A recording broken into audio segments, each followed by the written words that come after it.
یہ ہوگا اس انسان کا حال جس نے لوگوں کا حق مارا ہوگا۔ تو مسلمان پہلے مسلمان بنے۔ اس ملک میں ہماری سب سے بڑی ریسپانسبلٹی ہے کہ ہم اپنے آپ کو پہچانیں، ہم مسلمان بنے۔ آپ حدیث کی کتابیں اٹھائیے، اللہ کے نبی مسلمان کی پہچان کیا بتاتے ہیں؟ من کان یؤمن باللہ والیوم الآخر فلا یؤذی جارہ، جو اللہ کے اوپر ایمان رکھتا ہے، جو قیامت کے دن کے اوپر ایمان رکھتا ہے، وہ کبھی اپنے پڑوسی کو تکلیف نہیں پہنچا سکتا۔ پڑوسی ہمارے مذہب کا ہے کہ نہیں، ڈزنٹ میٹر۔ پڑوسی ہماری برادری کا ہے کہ نہیں، میٹر نہیں کرتا۔ پڑوسی ہماری کاسٹ کا ہے، میٹر نہیں کرتا۔ آپ کا پڑوسی کسی بھی ریلیجن کا ہو، کسی بھی کاسٹ کا ہو، کسی بھی جاتی کا ہو، کسی بھی دھرم کا ہو، اللہ کے نبی فرماتے ہیں اگر تم اللہ کے اوپر ایمان رکھتے ہو، اگر تم قیامت کے دن کے اوپر ایمان رکھتے ہو، اپنے پڑوسی کو تکلیف نہ پہنچانا، پڑوسی کو تکلیف نہ پہنچانا۔ پوچھا گیا ہے اللہ کے نبی سب سے بڑا پاپ کیا ہے، سب سے بڑا گناہ کیا ہے؟ آپ نے فرمایا ان تجعل للہ ندا وہو خلقک، سب سے بڑا گناہ یہ ہے کہ تم اللہ کے برابر کسی کو ٹھہرا دو جبکہ پیدا کرنے والا اللہ ہے، تم اللہ کا ادھیکار کسی اور کو دے دو جبکہ پیدا کرنے والا اللہ ہے۔ یہی تو اسلام کی خوبی ہے میرے بھائی۔ جانوروں کی بلی کا کانسیپٹ اور مذاہب میں بھی ہے۔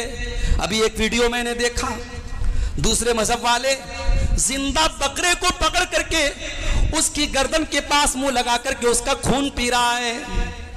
قربانی کا تہوار آنے والا ہے، جگہ جگہ آپ کو پوسٹر لگے ہوئے مل جائیں گے، بکرے کی تصویر بنی ہوگی اور پوسٹر پر لکھا ہوگا میں جیو ہوں، میں جیو ہوں، میں ماس نہیں ہوں، میری ہتیا نہ کریں۔ قربانی کا تہوار آتا ہے تو لوگوں کو جیو ہتیا نظر آنے لگتی ہے۔ اس طریقے کے نہ جانے کتنے ویڈیو آپ کو مل جائیں گے۔ دوسرے مذہب والوں کے اندر بھی بلی کا کانسیپٹ ہے، ان کے یہاں بھی جانوروں کو مارا جاتا ہے اور بڑی بے دردی سے مارا جاتا ہے۔ اسلام نے تو اگر جانور کو ذبح کرنے کا حکم دیا ہے، اس ذبح کرنے کے حکم کے اندر بھی سائنس موجود ہے۔ آج میڈیکل سائنس کہتی ہے کہ اسلام کا جو ذبح کرنے کا طریقہ ہے یہ سب سے بہترین طریقہ ہے، اس میں جانور کو سب سے کم تکلیف ہوتی ہے اور گوشت بھی سب سے شدھ ملتا ہے۔ گوشت کے اندر کوئی بیکٹیریا نہیں ہوتا، سارے بیکٹیریاز خون کے ذریعے باہر بہ جاتے ہیں۔ اس ذبح کرنے کے طریقے میں بھی اسلام کے اندر سائنس موجود ہے۔ آپ دیکھیں اور غور کریں میرے بھائیوں، آج کیا ہو رہا ہے؟ جانور کو میں نے دیکھا کہ زندہ بکرے کو پکڑ کر کے اس کی گردن کے پاس منہ لگا کر کے اس کو نوچ دیا، زندہ بکرے کو مار دیا۔ اسلام ایسی حیوانیت کی تعلیم نہیں دیتا۔ اللہ کے نبی فرماتے ہیں ان اللہ کتب الاحسان علی کل شیء، او لوگو اللہ تعالی ہر چیز میں احسان کرنے کا حکم دیتا ہے۔ فَإِذَا ذَبَحْتُمْ فَأَحْسِنُوا الذَّبْحَ، جب تم جانور کو ذبح کیا کرو تو احسان کے ساتھ ذبح کیا کرو، اچھے طریقے سے ذبح کیا کرو، جانور کو تڑپا تڑپا کر کے نہ مارا کرو، چھری کو تیز کر لیا کرو، جانور کو ذبح کرنے کے ٹائم چھری اتنی تیز ہو کہ جلدی سے ذبح ہو جائے۔ اسلام اگر ہمیں گوشت کھانے کی تعلیم دیتا ہے تو آپ غور کیجئے میرے بھائیوں، اس میں بھی اسلام کے اندر انسانیت سکھائی گئی۔ اور جب ہم جانور کے گلے پر چھری چلاتے ہیں تو ہم کیا کہتے ہیں؟ بسم اللہ اللہ اکبر۔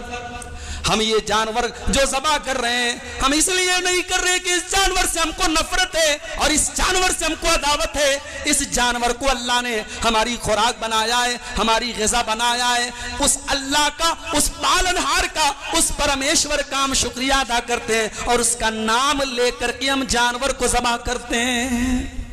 جانور کو ذبح کرنے کے ٹائم بھی اللہ کا نام لینا ضروری ہے۔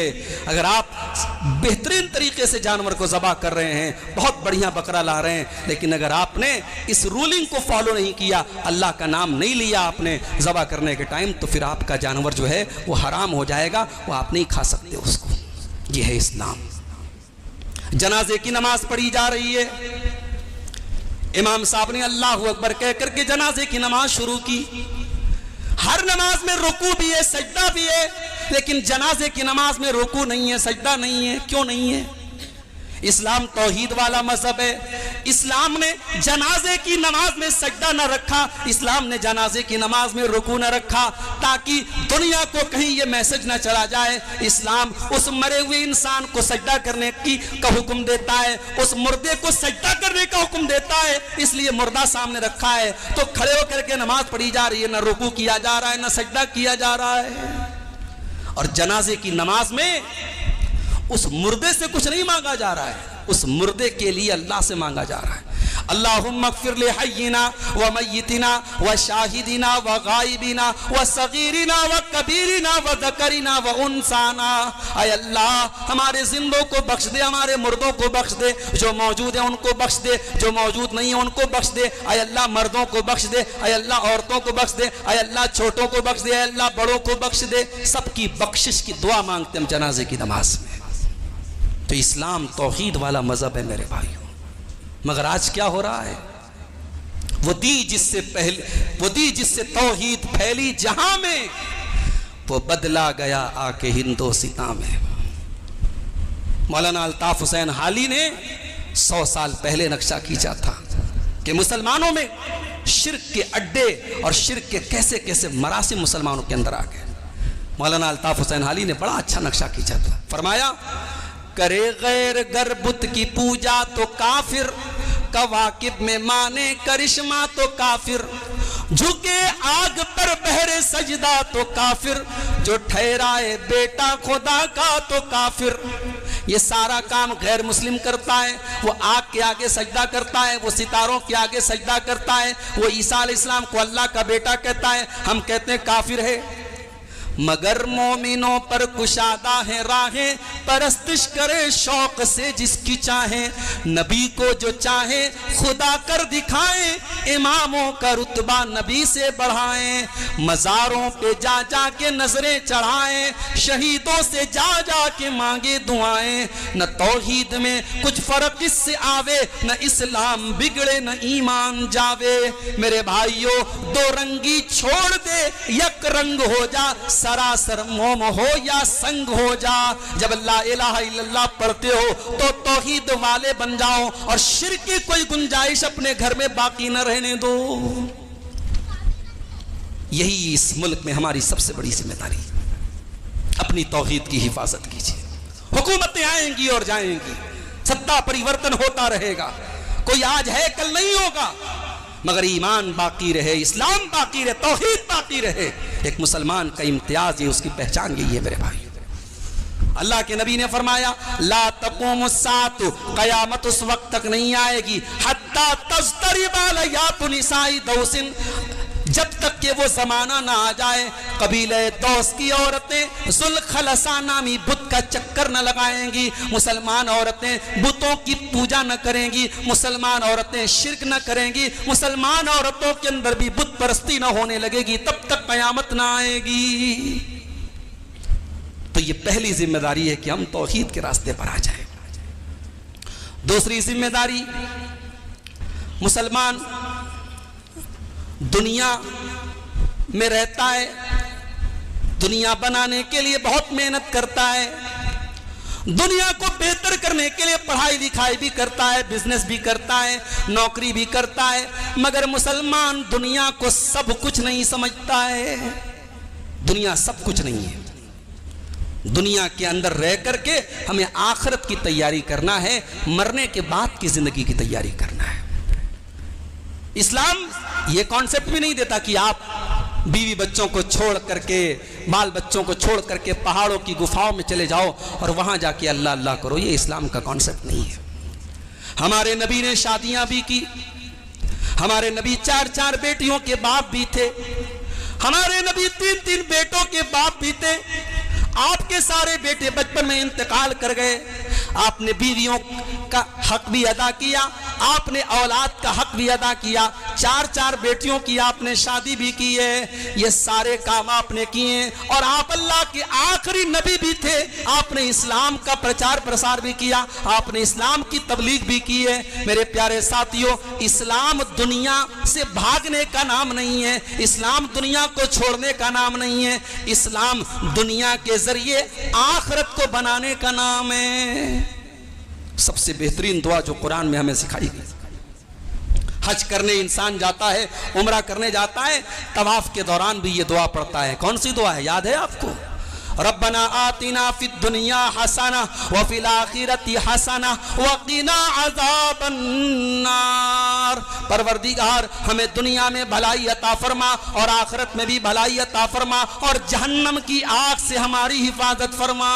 یہ دعا سکھائی اسلام نے ہمیں. تو ہمیں دنیا بھی کمانا ہے. آج افسوس تو اسی بات کا ہے، ہمارا نوجوان نہ دین کا ہے نہ دنیا کا ہے. دیندار بھی نہیں ہے، دین میں بھی پیچھے، دنیا میں بھی پیچھے. مسلمان نوجوانوں کی بڑی تعداد آپ دیکھ لیں بیکار ہیں. نہ پڑھائی لکھائی میں وہ آگے ہیں، نہ کاروبار میں آگے ہیں، نہ تجارت میں آگے ہیں. دوسری قومیں پہچان ہے ان کی. گجرات میں آپ چلے جائیں، وہاں مارواڑی یہ قوم ہے. یہ جتنے بڑے بڑے ڈی مارٹ اور یہ صاحب ریلائنس مارٹ اور کون سی جتنے بڑے بڑے یہ جو اسمارٹ بازار ہیں، ان کے مالک کون ہیں؟ مارواڑی ہیں. کہتے ہیں مارواڑی کا بچہ پیدا ہوتا ہے ماں کے پیٹ سے تو تجارت کا گن سیکھ کر کے آتا ہے. آپ کیوں نہیں سیکھ سکتے بھائی؟ آپ کے نبی نے بزنس کیا ہے، آپ کے نبی کے صحابہ نے بزنس کیا ہے.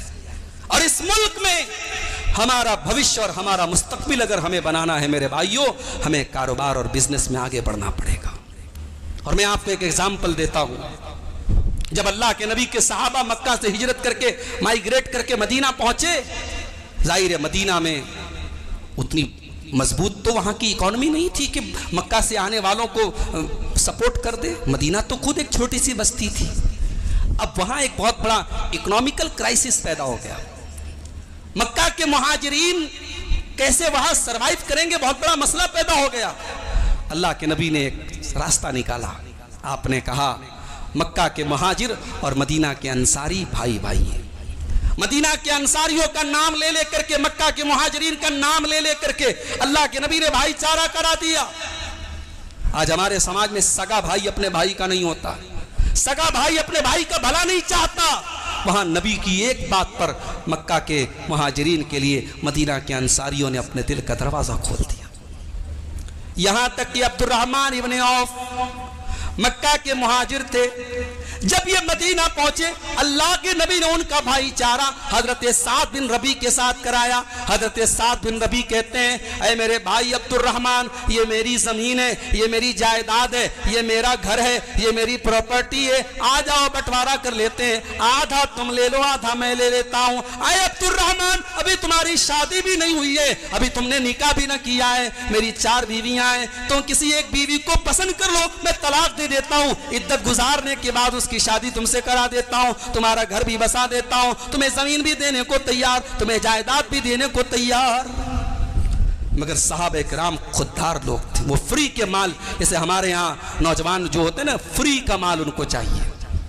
بعض نوجوان تو اس انتظار میں رہتے شادی ہو جائے، جہیز میں بلیٹ ملے تب ہم بلیٹ چلائیں گے، جہیز میں کار آئے تب وہ کار چلائیں گے. اس سے بڑھ کے بےغیرتی کیا ہو سکتی ہے؟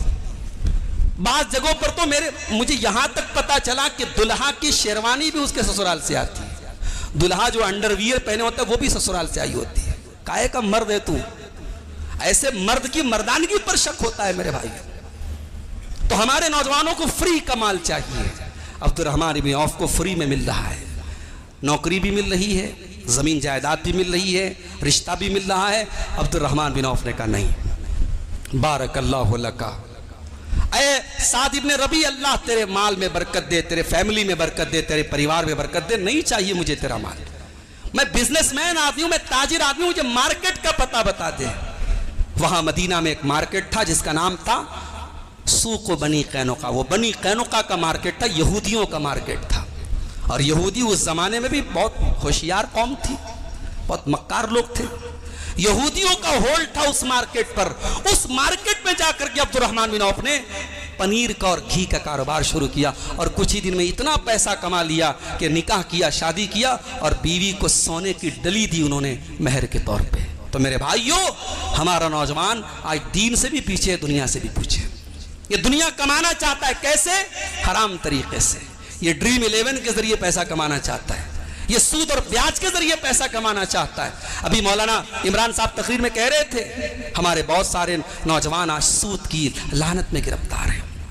سماج میں کوئی زنا کر دے اپنی ماں کے ساتھ، ہمارا خون کھول جائے گا. ارے اتنا بڑا گناہ کرتے ہو اس نے. کوئی اپنی بہن کو چھیڑ دے, ہم کہیں گے کتنا گھٹیا انسان ہے, کتنا کمینہ انسان ہے. اللہ کی قسم, اپنی سگی ماں کے ساتھ بدکاری کرنا, اپنی سگی بہن کو چھیڑنا, اس سے بڑا گناہ ہے سود کھانا. اور آج ایک بڑی تعداد میں مسلمان سود کھا رہا ہے. یہ کتنا بڑا گناہ ہے سود کھانا. قرآن کہتا فَإِن لَّمْ تَفْعَلُوا فَأْذَنُوا بِحَرْبٍ مِّنَ اللَّهِ وَرَسُولِهِ. اے مسلمانوں, اگر تم نے سود کھانا نہ چھوڑا, تم نے بیاج کھانا نہ چھوڑا, تو تم اللہ سے اور اس کے رسول سے جنگ کرنے کے لیے تیار ہو جاؤ. کون ہے جو اللہ سے جنگ کرے؟ کون ہے جو رسول سے جنگ کرے؟ یہ سود اور بیاج کے ذریعے پیسہ کمانا چاہتا ہے. اگر کما بھی لے گا, بلڈنگ کھڑی کر دے گا, کروڑ پتی بن جائے گا. قرآن کیا کہتا ہے؟ یمحق اللہ الربا ویربی الصدقات. اللہ سود کو مٹاتا ہے اور اللہ صدقہ خیرات کو بڑھاتا ہے. وہ بلڈنگ ایک دن گر جائے گی, وہ پیسہ ایک دن تباہ ہو جائے گا, وہ مال ایک دن برباد ہو جائے گا, گھر کی برکت کو ختم کر دے گا, گھر میں منحوسیت آ جائے گی, گھر کی برکت چلی جائے گی. حرام پیسہ گھر میں آئے گا, گھر کی برکت چلی جائے گی, رشتوں کی محبت چلی جائے گی. میرے بھائیو, اس لیے مال کماؤ, حلال طریقے سے کماؤ. ارے حرام تو لیمیٹڈ ہے, یہ مت کرو, یہ مت کرو, یہ مت کرو, یہ مت کرو. حرام لیمیٹڈ ہے, حلال تو ان لیمیٹڈ ہے. حلال طریقے سے پیسہ کمانے کے ہزاروں راستے. بزنس کرو, مال کماؤ. مال کمانا اسلام میں ضروری ہے. اسلام میں 5 ارکان ہیں: توحید, نماز, زکوٰۃ, روزہ, حج. حج کون کرے گا؟ جس کے پاس پیسہ ہو. آج کل میاں بیوی حج کرنے جانا ہے, 10 لاکھ روپیہ چاہیے. بغیر پیسے کے کیسے حج کریں گے آپ؟ زکوٰۃ دینا ہے, پیسہ چاہیے. روزہ رکھنا ہے, بظاہر روزہ رکھنے میں پیسہ نہیں چاہیے, مگر آپ پیسے والے ہیں, 10 لوگوں کو افطار کرا دیجئے.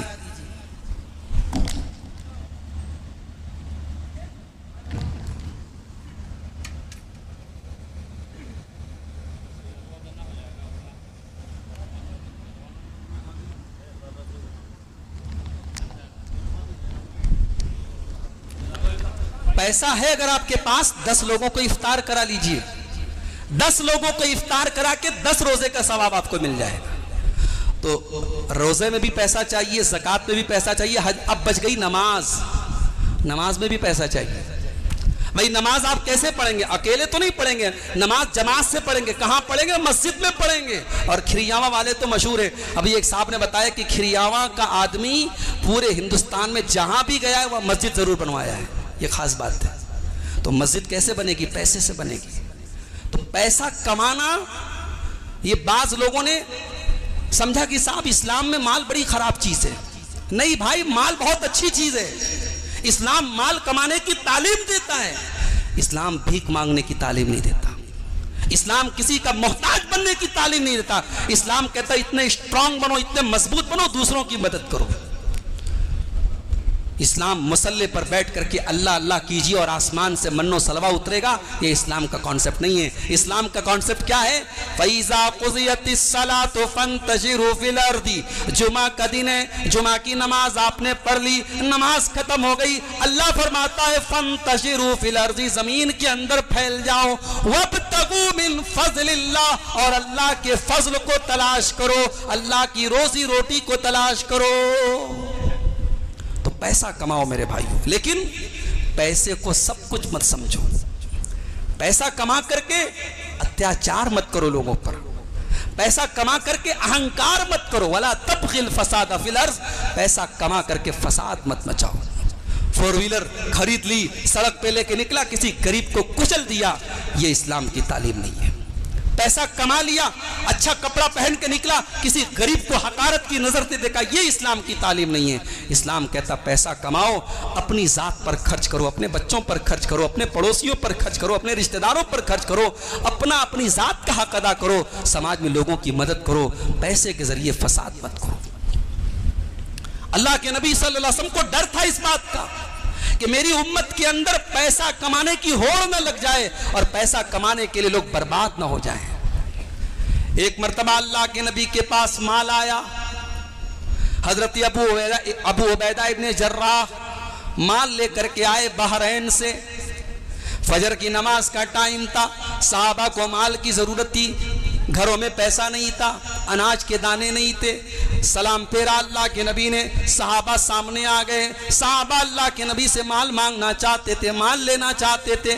آپ نے فرمایا اے میرے صحابہ ابشروا واملوا، تمہیں مال ملنے والا ہے، تمہیں پیسہ ملنے والا ہے، مبارک ہو، مگر کان کھول کر کے سن لو، مل فقر اخشى علیکم، مجھے اس بات کا ڈر نہیں ہے کہ تم میرے بعد فقیر ہو جاؤ گے، تم میرے بعد غریب ہو جاؤ گے، مجھے تمہارے غریب ہونے کا ڈر نہیں ہے، ولکن اخشى علیکم ان تبسط علیکم الدنیا، مجھے ڈر ہے اس بات کا کہیں دنیا تمہارے لیے پھیلا نہ دی جائے اور دنیا کو حاصل کرنے کے لیے تم ایک دوسرے کو مارنے کاٹنے نہ لگو، تم ایک دوسرے کو لڑنے نہ لگو اور دنیا تم کو ہلاک نہ کر دے۔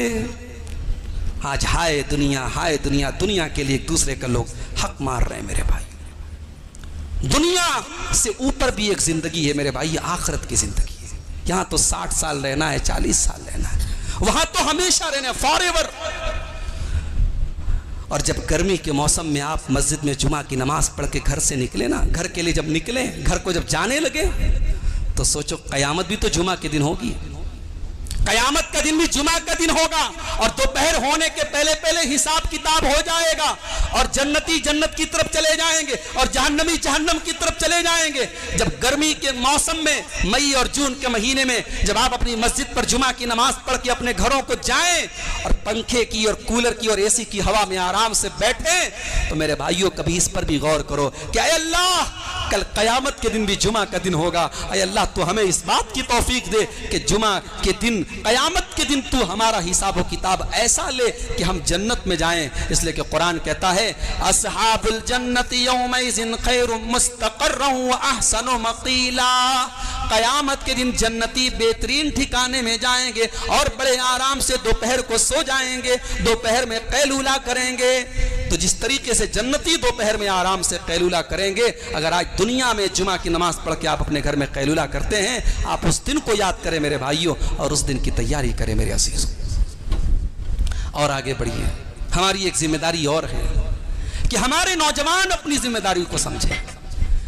کسی بھی سماج میں، کسی بھی کمیونٹی میں اس کے نوجوانوں کا بڑا رول ہوتا ہے۔ دنیا کی کوئی قوم ترقی نہیں کر سکتی جب تک اس قوم کے نوجوان ایکٹیو نہ ہو۔ ہمارا نوجوان کیا کر رہا ہے بھائی؟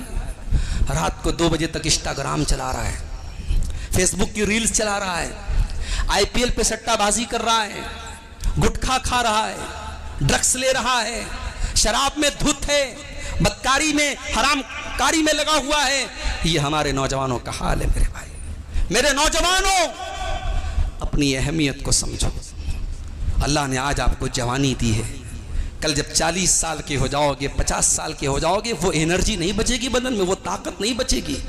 آج آپ کے بدن میں طاقت ہے، آج آپ کے اندر انرجی ہے، آپ کچھ کر سکتے ہو سماج کے لیے، قوم کے لیے، دیش کے لیے، لوگوں کے لیے۔ آپ غور کرو میرے بھائیو، آپ کے ذریعے لوگوں کو کیا فائدہ پہنچ رہا ہے۔ اللہ کے پیارے نبی فرماتے ہیں اغتنم خمسا قبل خمس، 5 چیزوں کی قدر کرو 5 چیزوں کے آنے سے پہلے۔ شبابک قبل حرمک، اپنی جوانی کی قدر کرو بڑھاپے کے آنے سے پہلے۔ وصحتک قبل سقمک، اپنی تندرستی کی قدر کرو بیماری کے آنے سے پہلے۔ آج تندرستی ہے، کل ہو نہ ہو کیا گارنٹی ہے؟ اچھا خاصا چلتا پھرتا انسان کینسر ہو جاتا ہے، ٹی بی ہو جاتا ہے، بڑی بڑی بیماریاں ہو جاتی ہیں، چلتے پھرتے ہلاک ہو جاتا ہے انسان۔ صحت ہے، تندرستی ہے، باڈی صحیح کام کر رہی ہے، اللہ کا شکر ادا کرو، اس باڈی کا صحیح استعمال کرو، اس باڈی کو برباد مت کرو۔ میں بہت کھل کے نہیں بول رہا ہوں، اشاروں کی زبان استعمال کر رہا ہوں، اپنے نوجوانوں کو میسج دے رہا ہوں، اپنی جوانی میں اپنی طاقت کو غلط کاموں میں برباد مت کرو۔ آج کتنے نوجوان ہیں شادی کے بعد اپنی بیوی کا حق ادا نہیں کر پا رہے ہیں، ان کی میریٹل لائف برباد ہے، ان کا ویواہک جیون برباد ہے۔ کیوں؟ انہوں نے اپنے شریر کے ساتھ کھلواڑ کیا، اپنے جسم کے ساتھ کھلواڑ کیا، اپنی جوانی کو برباد کیا، انٹرنیٹ اور گندی چیزوں کو دیکھ دیکھ کر کے اپنی نظروں کو بھی ناپاک کیا، اپنے شریر کو بھی برباد کیا۔ اللہ کے نبی کہہ رہے ہیں اپنی صحت کی قدر کرو اس سے پہلے کہ تم بیمار ہو جاؤ۔ اور تیسری چیز فرمایا وغناک قبل فقر، اپنی دولت کی قدر کرو اس سے پہلے کہ فقیر ہو جاؤ۔ آج دولت ہے، کوئی بھروسہ نہیں ہے، بڑی بڑی بیماریاں آتی ہیں، 10-10 لاکھ روپے خرچ ہو جاتے ہیں علاج میں. کوئی بڑی بیماری اللہ نہ کرے، اللہ ہم سب کی حفاظت کرے، بڑی بیماری آئی، بچہ بیمار ہو گیا، بیوی بیمار ہو گئی، زمین بیچنی پڑی، کھیت بیچنے پڑے. آج دولت ہے، قدر کرو اس کی، صحیح استعمال کرو اس کا. اور چوتھی چیز آپ نے فرمایا وَفَرَاغَكَ قَبْلَ شُغْلِكَ، اپنے ٹائم کی قدر کرو اس سے پہلے کہ تم بزی ہو جاؤ. IAS کا ایگزام دینے والا 18 گھنٹے پڑھائی کرتا ہے، اپنے ٹائم کی ویلیو کو سمجھتا ہے، تب جا کر کے وہ IAS کا ایگزام پاس کرتا ہے. نیٹ کی تیاری کرنے والا کھانے اور سونے کے علاوہ باقی ٹائم پڑھائی کرتا ہے، تب وہ نیٹ میں رینک نکالتا ہے. جب دنیا کے ایگزام پاس کرنے کے لیے ٹائم کی ویلیو کو سمجھنا ضروری ہے، آخرت کا ایگزام اگر پاس کرنا ہے، آخرت میں کامیاب ہونا ہے، اپنی زندگی کے ایک ایک پل کو صحیح طریقے سے استعمال کرو. میرے پیارے بھائیو، اللہ کے دین میں اور اچھے کاموں میں اپنے ٹائم کو یوز کرو، ٹائم کو پاس نہ کرو، ٹائم کو برباد نہ کرو. وَفَرَاغَكَ قَبْلَ شُغْلِكَ، اللہ کے نبی فرماتے ہیں اپنے ٹائم کی قدر کرو اس کے پہلے کہ تم بزی ہو جاؤ. اور پانچویں چیز فرمایا وَحَيَاتَكَ قَبْلَ مَوْتِكَ، اپنی زندگی کی قدر کرو اس کے پہلے کہ تمہیں موت آ جائے. تو ہمارے نوجوانوں کو اپنی ذمہ داری سمجھنی پڑے گی. مسلمان نوجوان اپنی ایک پہچان بنائیں. کہیں بلڈ کی ضرورت ہے، مسلمان نوجوان آگے بڑھ کے بلڈ ڈونیشن کریں. کہیں ریلیف کی ضرورت ہے، مسلمان نوجوان آگے بڑھیں. کوئی دھرم کی قید نہیں ہے. کسی دھرم کے لوگ پریشانی میں آپ آگے بڑھیں.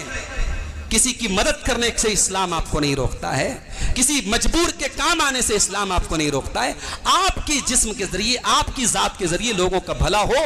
نوجوان اپنا کردار ایسا بنائیں. آپ ڈاکٹر بنے تو مریضوں کا خون چوسنے والے ڈاکٹر نہ بنے. آپ کا عقیدہ یہ ہو کہ اللہ نے مجھے یہ پروفیشن دیا ہے، میرے ذریعے لوگوں کو شفا مل رہی ہے. آپ اللہ کا شکر ادا کریں، مریض کے ساتھ ہمدردی رکھیں. فیس لے رہے ہیں، کوئی غریب مریض آ گیا، چل بھائی ٹھیک ہے، جب ہوگا تو دے دینا. کسی غریب مریض کی فیس معاف کر دیا آپ نے.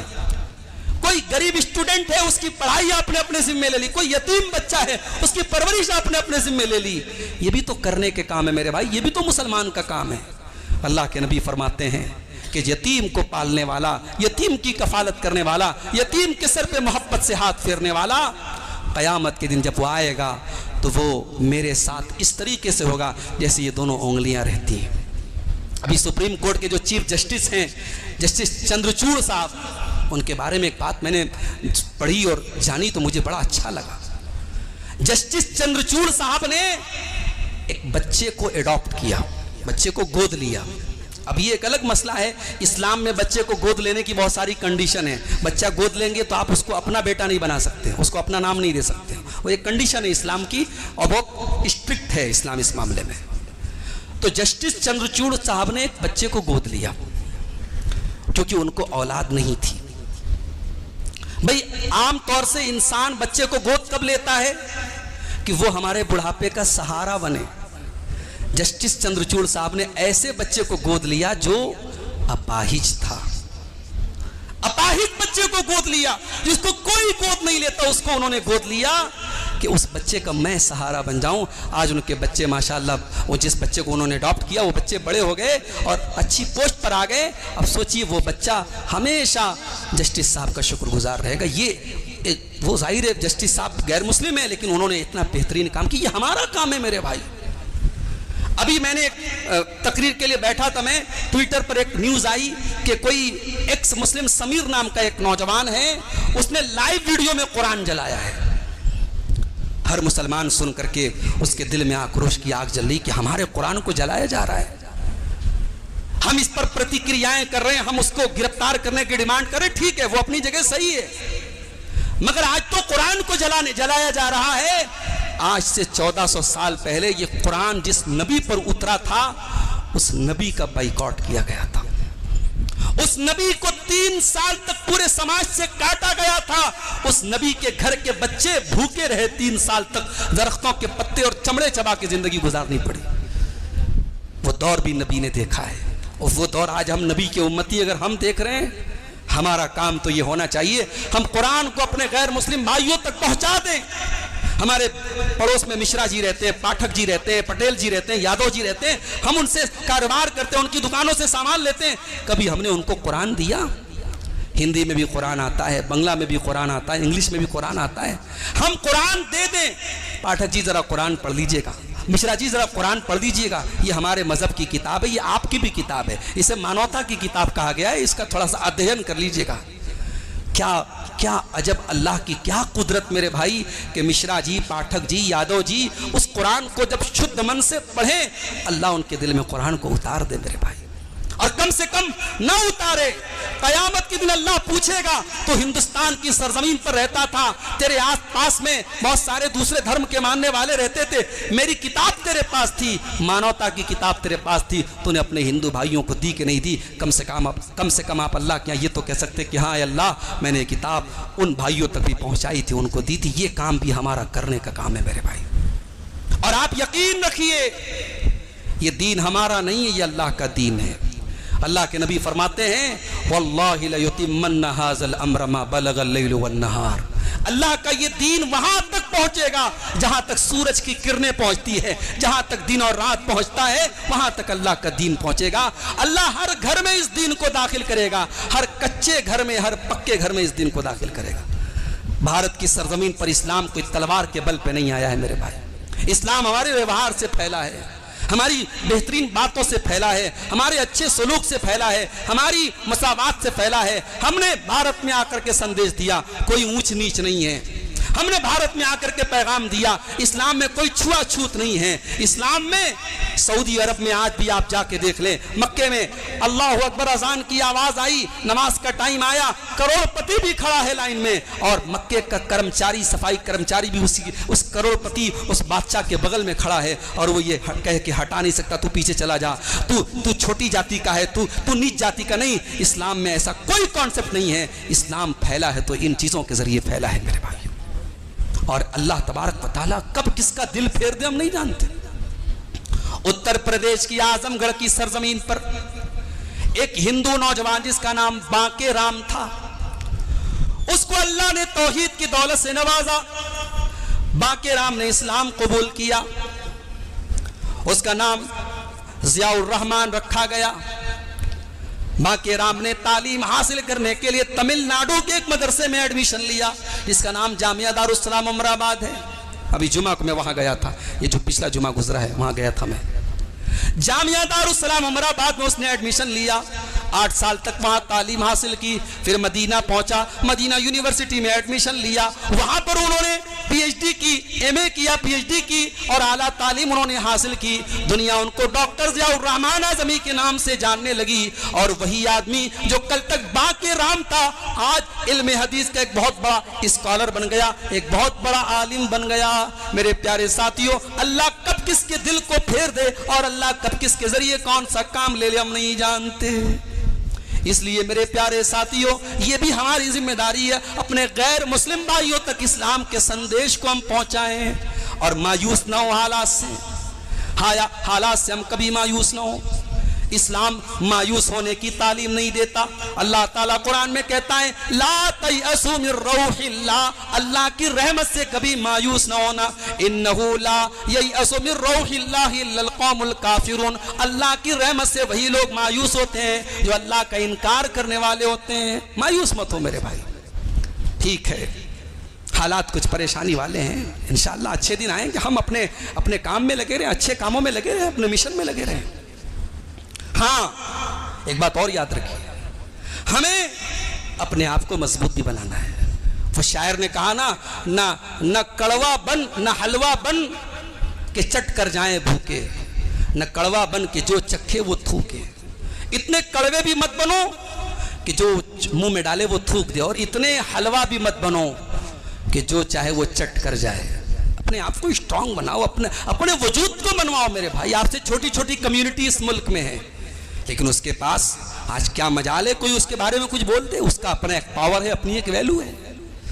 آپ اپنی تعلیم کے ذریعے، اپنی تہذیب کے ذریعے اپنا وجود بنوائیے. آپ کا وجود ایسا ہو کہ بھارت میں آنے والی ہر حکومت کو یہ پتا ہو کہ ہاں یہ قوم بھی اس ملک میں ایک بڑی آبادی رہتی ہے اس کی، اور یہ قوم بھی اسی دیش کی ہے، اور اس کو اس دیش سے کوئی نکال نہیں سکتا. حضرت ابو بکر صدیق رضی اللہ تعالیٰ ایک مرتبہ مکہ چھوڑ کے جانے لگے تھے مایوس ہو کر کے. جب انہوں نے دیکھا کہ میرے نبی پر بڑا ظلم ہو رہا ہے اور اسلام پر عمل کرنا مشکل ہو رہا ہے، مکہ چھوڑ کے جانے لگے۔ تو ان کا ایک دوست ملا جس کا نام تھا عبداللہ ابن دغینہ، راستے میں ملا وہ، اس نے کہا کہاں جا رہے ہیں؟ کہا کہ میں مکہ چھوڑ کے جا رہا ہوں۔ غور کیجئے، اللہ کے نبی کے سب سے اہم صحابی اور اللہ کے نبی کے بڑے خاص دوست ابو بکر صدیق مکہ چھوڑ کے جا رہے ہیں۔ ان کے دوست نے جو کافر تھا، غیر مسلم تھا، مشرک تھا، ان کے دوست نے کیا جملہ کہا وہ جملہ نوٹ کر لو اور بھارت کے مسلمان اس جملے کو اپنے اوپر اپلائی کر لیں۔ حضرت ابو بکر صدیق کے بارے میں ابن دغنہ نے کہا تھا کہ ان مثلک لا یخرج، اے ابو بکر تمہارے جیسے انسان کو مکہ کی سرزمین سے نکالا نہیں جا سکتا، تمہارے جیسے لوگوں کو نکالا نہیں جا سکتا۔ انک تحمل الکلہ وتکسب المعدوم وتقری الضیف وتعین علی نوائب الحق، اے ابو بکر آپ تو رشتہ داروں کے ساتھ رشتہ جوڑنے کا کام کرتے ہیں، آپ تو بے سہاروں کو سہارا دینے کا کام کرتے ہیں، آپ تو غریبوں کی مدد کرتے ہیں، آپ تو لوگوں کی مدد کرتے ہیں، آپ جیسے انسان کو نکالا نہیں جا سکتا۔ میرے پیارے ساتھیوں، اپنا کردار ایسا بناؤ کہ جب کل آپ کو کوئی نکالنے کی بات کرے تو دوسرا غیر مسلم کھڑا ہو جائے، نہیں یہ ہمارے مسلم بھائی ہیں، ان کا بڑا یوگدان ہے اس دیش میں، ان کو نکالنے کی خبردار کوئی بات نہ کرے۔ اپنے کردار کو میرے بھائیوں ایسا بنا لو، یہ ہماری ذمہ داری ہے۔ اور آخری چیز میرے پیارے عزیزوں، کیونکہ 12 بجنے والے ہیں، وقت ختم ہو رہا ہے، ایک آخری بات بیان کر کے ہماری اس ملک میں اور ان موجودہ حالات میں ایک اور بہت بڑی ذمہ داری ہے، اور وہ یہ ہے کہ ہم آپس میں اتحاد پیدا کریں، یونٹی پیدا کریں۔ آج ہمارے درمیان بڑے جھگڑے ہیں، کہیں برادری کے جھگڑے ہیں، یہ شیخ ہے، وہ سید ہے، وہ فلاں ہے، وہ فلاں ہے، برادری کے نام پہ بٹے ہوئے ہیں۔ پھر مسلک کے نام پہ بٹے ہیں کہ صاحب یہ تو دوسرے مسلک کا انسان ہے، میری مسجد میں کیسے آ گیا؟ ایک مسلک کا مسلمان دوسری مسلک کی مسجد میں آیا، اس نے اپنے طریقے پر نماز پڑھی، اس مسلک کے لوگوں نے اس کو غصے سے مار کے مسجد سے نکال دیا، اس کی پٹائی کر دی، مسجد کو دھو دیا۔ اللہ کی قسم یہ محمد کا دین تو نہیں ہے میرے بھائی۔ محمد رسول اللہ کی تعلیم تو یہ تھی، آپ مسجد میں بیٹھے ہوئے ہیں، ایک دیہاتی آتا ہے اور جہاں پہ نماز پڑھی جاتی ہے وہاں پہ آ کے پیشاب کرنے لگتا ہے، صحابہ کرام اس کو مارنے کے لیے دوڑتے ہیں، اللہ کے نبی فرماتے رک جاؤ، لا تظلموا، اس کو پیشاب کر لینے دو۔ وہ پیشاب کرتا ہے، جب پیشاب کر لیتا ہے اللہ کے نبی اس کو اپنے پاس بلاتے ہیں، بڑے پیار سے سمجھاتے ہیں، ان هذه المساجد لا تصلح لهذا، اے میرے بھائی یہ مسجد ہے، یہ نماز پڑھنے کی جگہ ہے، یہ پیشاب و پاخانہ کی جگہ نہیں ہے، ناپاکی کی جگہ نہیں ہے، یہ اللہ کا ذکر کرنے کی جگہ ہے۔ پھر آپ نے صحابہ کو حکم دیا، بالٹی لائی گئی، بکٹ لایا گیا، کہا کہ پانی بہا دو، اس کی پیشاب کو صاف کیا گیا۔